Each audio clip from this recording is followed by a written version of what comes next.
नमस्कार। मैं राकेश वर्मा। वैसे मित्रों, आज तो बहुत सारे इश्यूज थे जिस पर बात किया जा सकता था, लेकिन हमने जो मुद्दा उठाया है आज, वो बड़ा ही महत्वपूर्ण है। मित्रों, मैं तो वैसे डे वन से ही इस बात को मानता हूं कि ये जो वर्तमान वाला किसान आंदोलन पिछले कई महीनों से चल रहा है, ये किसानों के नाम पर चल रहा है, किसान के द्वारा नहीं चल रहा है और किसान के लिए नहीं चल रहा है। मैं जो एक आध टीवी चैनलों के डिबेट में भी आता हूं, वहां पर भी मैंने ये बात रखा था। एक बहुत बड़े चैनल पर किसान यूनियन के एक बहुत बड़े नेता, संयुक्त किसान यूनियन के एक प्रवक्ता से मेरी बहस हो गई। उन्होंने मुझे आमंत्रित किया कि एक बार आप किसान आंदोलन में आकर के देखिए। मैं गया भी था, फेसबुक पर भी लगाया था, और मैं तब भी ये कहा था कि ये किसान का आंदोलन नहीं है। कुछ लोगों ने कहा कि आप वहां पर लंगर के लिए कह रहे हैं, किसानों के लिए तो देश दुनिया से लोग लंगर लगाते हैं क्योंकि ये दुनिया को अन्न देते हैं। मैं तब भी ऑब्जेक्शन किया था कि देखिए, ये जो परसेप्शन बिल्ड की जाती है कि अन्नदाता अन्नदाता अन्नदाता, आप पहले इसको सुधार कीजिए। मैं अन्नदाता कहने से पहले ये जरूर कहूंगा कि वो अन्न विक्रेता है, अन्न उपलब्ध करवाता है। क्योंकि मैं अभी अभी गेहूं का पैकेट खरीद करके लाया। अगर वो मेरे अन्नदाता होते तो अन्न मेरे घर पहुंचा देते फ्री में। हाँ मनीष जी, नमस्कार। अगर वो मेरा अन्नदाता होते तो मेरे को दाता मतलब दान में देने वाला ना। अगर मैं खरीद करके कुछ खा रहा हूं तो ये अन्नदाता हुआ कहां से? खैर, मैं शुरू से ये मानने वाला हूं कि ये किसान आंदोलन किसानों के लिए नहीं है। वो अब करीब करीब स्पष्ट होता जा रहा है। पश्चिम बंगाल का जब चुनाव था, भारतीय किसान यूनियन के नाम पर राजनीति करने वाले राकेश टिकैत ममता बनर्जी के मंच पर गए थे। हालांकि मुझे बड़ी खुशी हुई कि किसान यूनियन के ही कुछ लोगों ने राकेश टिकैत का इस बात के लिए ऑब्जेक्शन कर दिया था कि भाई, आप ममता बनर्जी के मंच पर कौन सा बिल पास करवाने गए थे? कौन से किसान आंदोलन की रक्षा के लिए गए थे? क्या मांग करने गए थे? ममता बनर्जी केंद्र में है। तब राकेश टिकैत कुछ दिन तक ठंडा रहे, लेकिन आज राकेश टिकैत ने गाजीपुर बॉर्डर पे ममता बनर्जी के पार्टी के नवनियुक्त नई नवेले, पूर्व भारतीय जनता पार्टी के नेता, पूर्व कैबिनेट मंत्री और उससे भी पहले भारतीय प्रशासनिक सेवा के पूरे अधिकारी और बिहार के सबसे बड़े कुर्सी को सुशोभित करने वाले पूर्व नौकरशाह श्रीमान यशवंत सिन्हा साहब, नागेंद्र भाई भी देख रहे थे, लेकिन नागेंद्र भाई ने कोई बयान नहीं दिया। नागेंद्र भाई नेक्स्ट टू लालू कहे जाते थे, वो भी दिख रहे थे। आज उन लोगों ने राकेश टिकैत से मुलाकात की। भारतीय किसान यूनियन के तरफ से एक बयान जारी किया गया कि हम आगामी उत्तर प्रदेश चुनाव में, हमने उत्तर प्रदेश चुनाव को ब्लॉक वाइज बांट दिया है और सभी किसान यूनियन के नेताओं को ब्लॉक में ड्यूटी लगाया है। मान लो जैसे कि एक पूर्वी उत्तर प्रदेश ब्लॉक बांटे होंगे, लेकिन उन्होंने बड़ा स्पष्ट किया कि नहीं, दो दो तीन तीन जिला का ब्लॉक बनाया है। मतलब ये नहीं है कि 80 84 संसदीय क्षेत्र में 4-5 लोग हैं, नहीं। उन्होंने 80 सांसद वाले क्षेत्र में 80 ब्लॉक बनाए हैं और 80 किसान यूनियन के नेताओं को जिम्मेवारी दी गई है कि वो वहां पर आम जन को ये समझाएं, मतलब मतदाता को समझाएं कि ये किसान विरोधी भारतीय जनता पार्टी है, आप इसको वोट ना दें। मेरा प्रश्न यहीं से उठता है। देखिए, आप भारतीय जनता पार्टी को वोट दें ना दें, ये आपकी मर्जी। आप जिस भी राजनीतिक दल को वोट देना चाहते हैं, आप उनको वोट दीजिए। बात किसानों को हुई है तो मैं किसानों से ही बात करना चाहता हूं, किसान से। राकेश टिकैत से बात करना नहीं चाहता, किसान यूनियन के नाम पर राजनीति करने वालों से बात नहीं करना चाहता। मैं आम किसान से बात करता हूं जो सही में खेतों में काम करता है।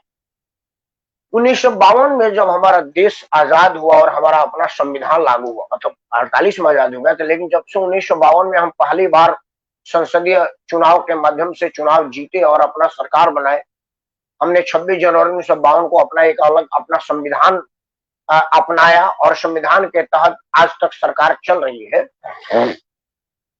तब से लेकर आज जब मैं आपके सामने बैठा हूं, जून के आखिरी दिन 2021 में, कौन सी पार्टी ने किसानों के लिए क्या किया है, कितना किया है, जो वर्तमान सरकार ने नहीं किया है, इस विषय का चर्चा तो होना चाहिए।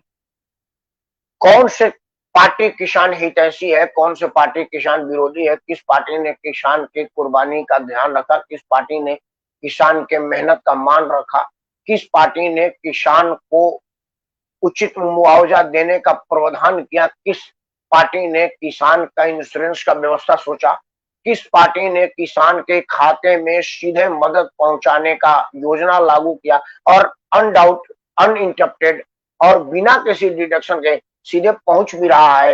हर किसान का मोबाइल बजती है कि your account has been credited by 6,000 rupees.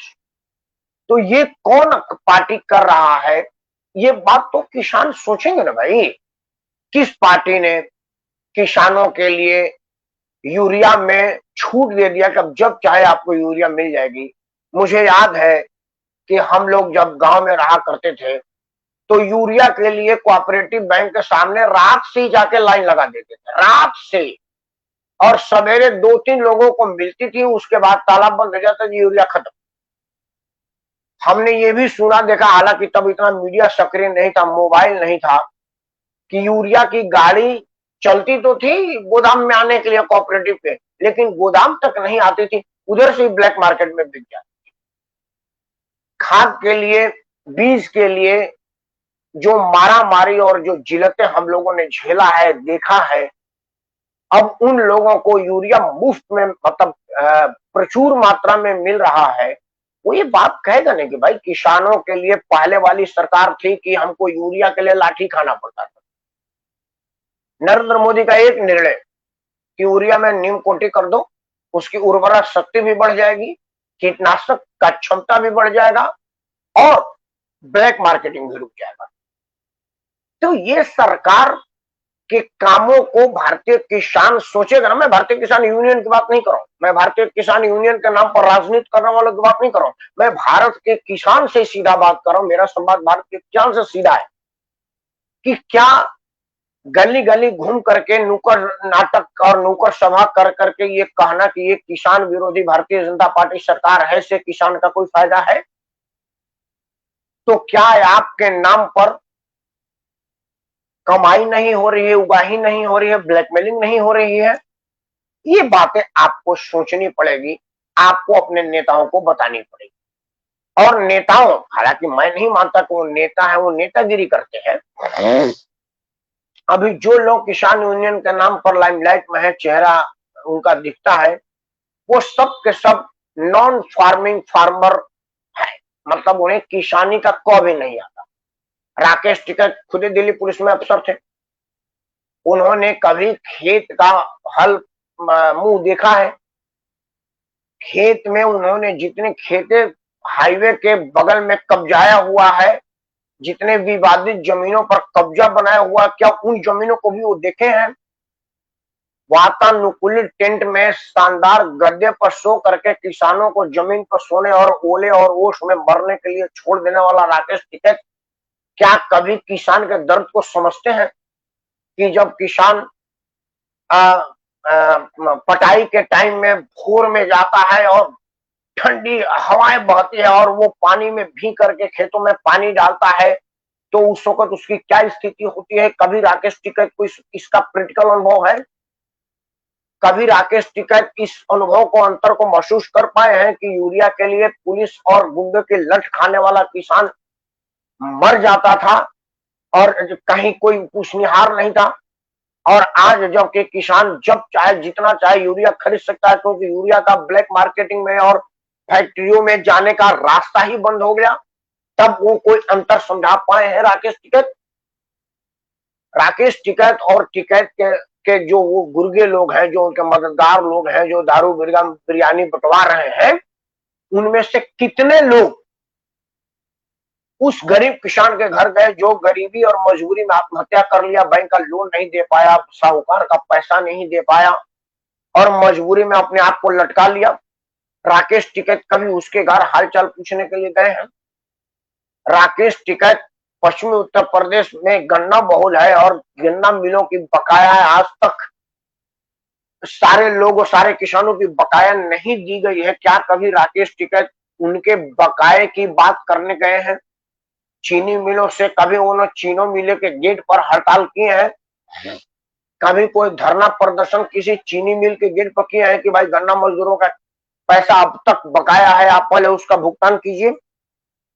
क्यों? क्योंकि चीनी मिल से उनको दलाली आती है, उनको कमीशन आता है, फिर चीनी मिल का नो क्लीन चिट है। कहीं ऐसा तो नहीं कि भारतीय जनता पार्टी से भी उन्होंने कुछ मोटी रकम की मांग की हो और ये नरेंद्र मोदी की सरकार है, किसी की सुनती ही नहीं है। वो कहती है कि मैं आपको क्यों दूं, मैं आप आम जन को दूं, मैं जनता को दूं, इसलिए सीधे जनता के खाते में पैसा भिजवा रहे हैं। सीधे गैस सिलेंडर का जो सब्सिडी का पैसा होता है सीधे मोबाइल में आता है। आप इधर सिलेंडर लीजिए, उधर आपके एसएमएस आ जाता है, your account has been credited by 215 रुपए, 218 रुपए, 230 रुपए, 220 रुपया। तो इस तरह की सुविधा वाला ये सरकार हो सकता है? राकेश टिकैत के ब्लैकमेलिंग को सुनी ना हो, ब्लैकमेलिंग को मानी ना हो, तो अब वो प्रदर्शन के नाम पर बहाने बना रहे हैं। क्यों? क्योंकि यही राकेश टिकैत है जिन्होंने इस बिल के बाद कहा था कि वर्षों पुरानी मुराद पूरी हुई। जो मेरे पूजनीय पिताजी श्रीमान महेंद्र सिंह टिकैत जी ने जो मांग की थी वो आज लागू हुआ। फिर 10 दिन के बाद ऐसा क्या घट गया कि वो राकेश टिकैत को सारा बिल बुरा लगने लगा? पहले राकेश टिकैत एमएसपी पर गारंटी मांग रहे थे, सरकार ने वो गारंटी दी। मंडी समिति पर अपना अधिकार मांग रहे थे, सरकार ने वो दी थी। सरकार ने सब दे दी तो बोले कि यार ये तो होने नहीं है। अब उसके बाद उन्होंने कहा कि नहीं, पूरे के पूरे बिल पलट देना है।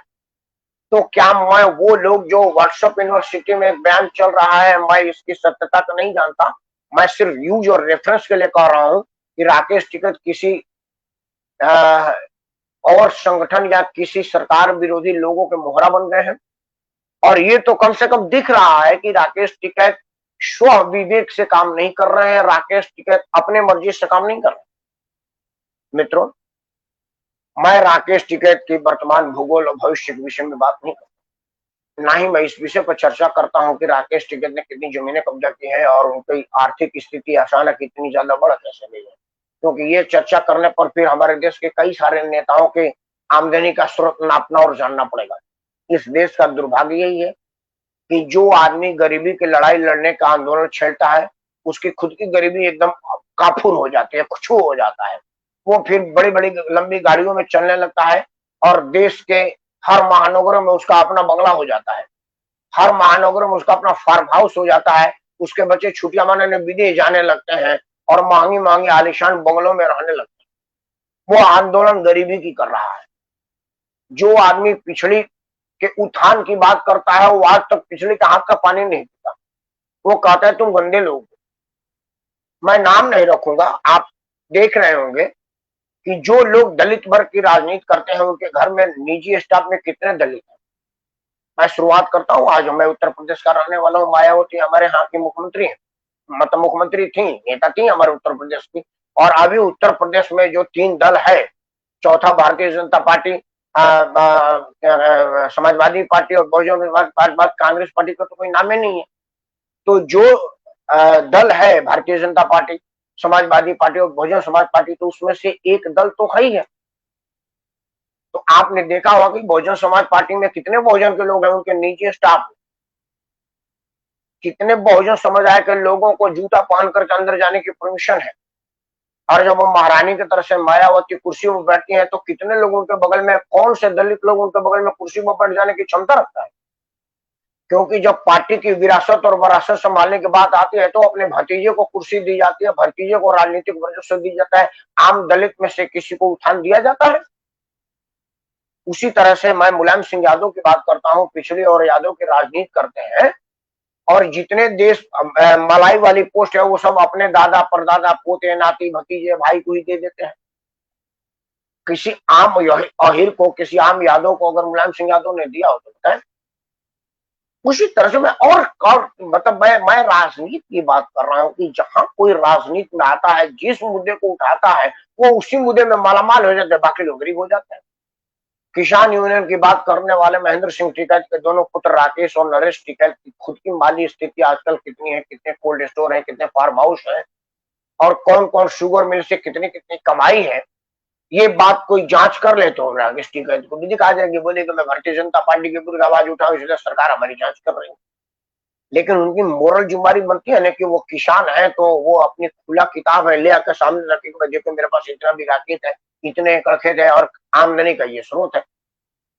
ऐसा तो करेंगे नहीं राकेश टिकैत, लेकिन राकेश टिकैत आम उस गरीब किसानों के हक मारने के लिए सामने खड़े रहेंगे जो किसानों की फायदे के लिए ये बिल बना गया है, जो वर्तमान सरकार ने जो बिल इंट्रोड्यूस किया है। अगर राकेश टिकैत में किसानों की लेस मात्र भी समझ होती, उनके हित की चिंता होती, तो वो तृणमूल कांग्रेस के नेता से नहीं मिलते, क्योंकि वो कहते कि मुझे किसी राजनीतिक दल से क्या मतलब।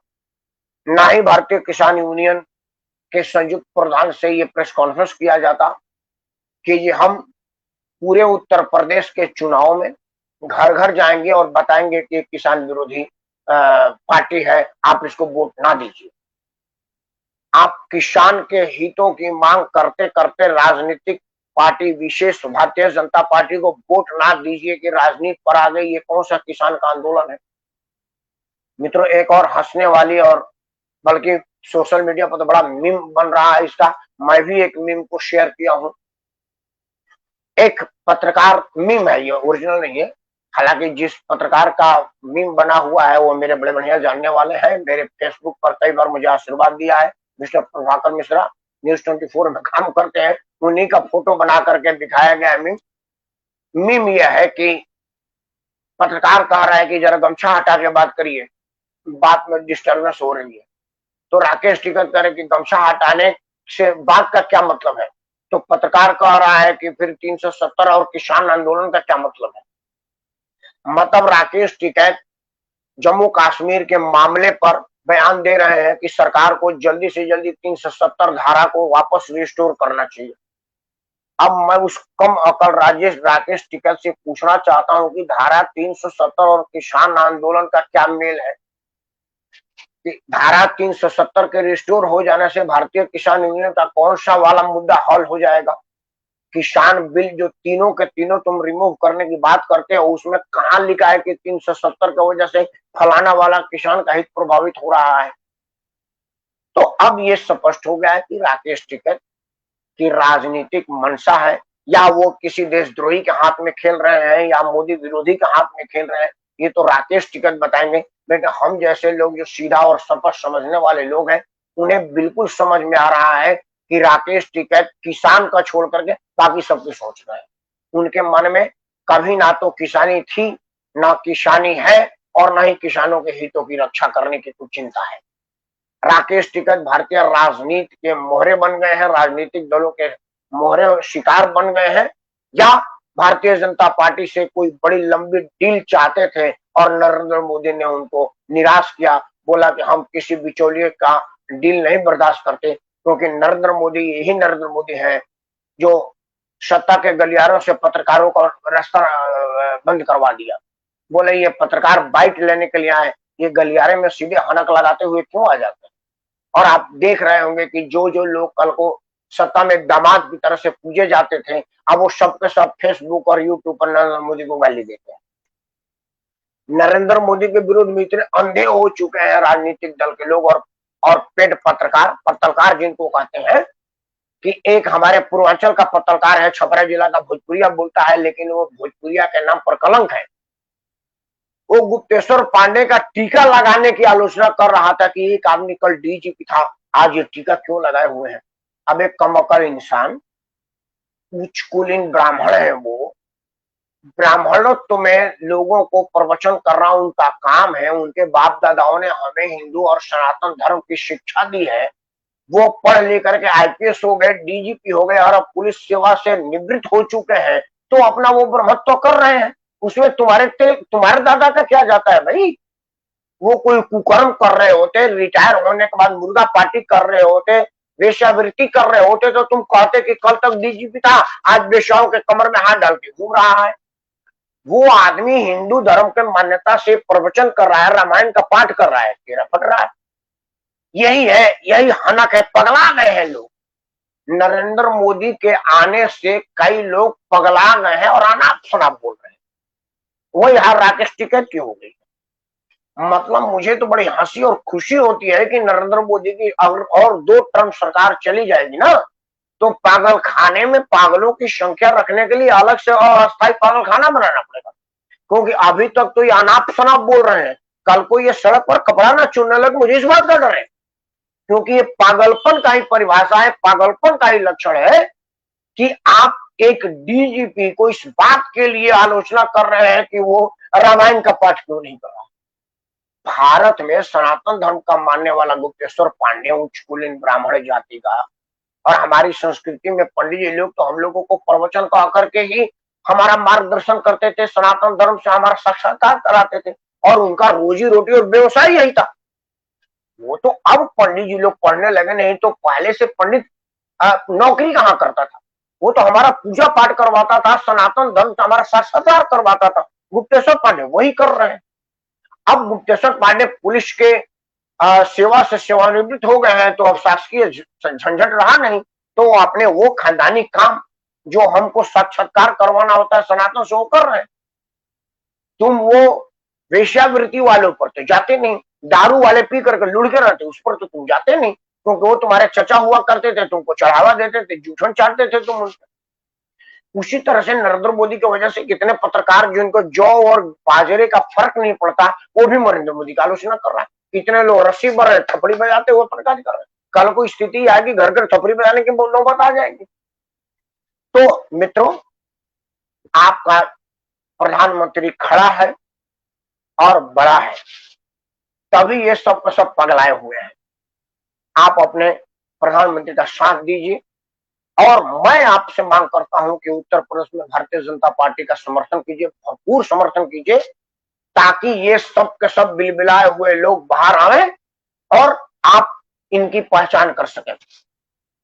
मित्रों, अगर सांप के बिल में से सांप बाहर ना आए तो उसमें गर्म पानी डाल देते हैं, सारे सपने बिलबिला कर बाहर आ जाएंगे। नरेंद्र मोदी यही कर रहे हैं, इसीलिए ये सारे विषैले फन लगा करके बाहर आप घूम रहे हैं, और आप इनको चिन्हित करने में आपको आसानी हो रही है। ये नरेंद्र मोदी की महानता है, नरेंद्र मोदी की इन दलालों के प्रति कठोरता और निर्ममता है कि ये सब के सब कोई किसान के आंदोलन का नाम करते करते धारा 370 में बात करने लगता है, और तृणमूल कांग्रेस का समर्थन करने लगता है, राजनीतिक मंचों पर चला जाता है। और कोई आदमी पत्रकारिता करते करते एक उच्च कुलीन ब्राह्मण के सनातन धर्म के साक्षात्कार की आलोचना करता है। स्थिति ये है, इसीलिए मैं तो आपसे मांग करता हूं कि आपका चौकीदार प्योर है, देश सेवा के लिए श्योर है, और आपके आशीर्वाद और आपकी मदद की अभिलाषी है। मित्रों, भारतीय जनता पार्टी को आने वाले उत्तर प्रदेश चुनाव में भरपूर समर्थन दीजिए, और इन दलालों का मुंह तोड़ जवाब दीजिए, तभी इनको समझ आएगी कि दलाली किसको कहते हैं और राजनीति किसको करते हैं। जय हिंद, वंदे मातरम, जय जवान, जय किसान और जय किसान।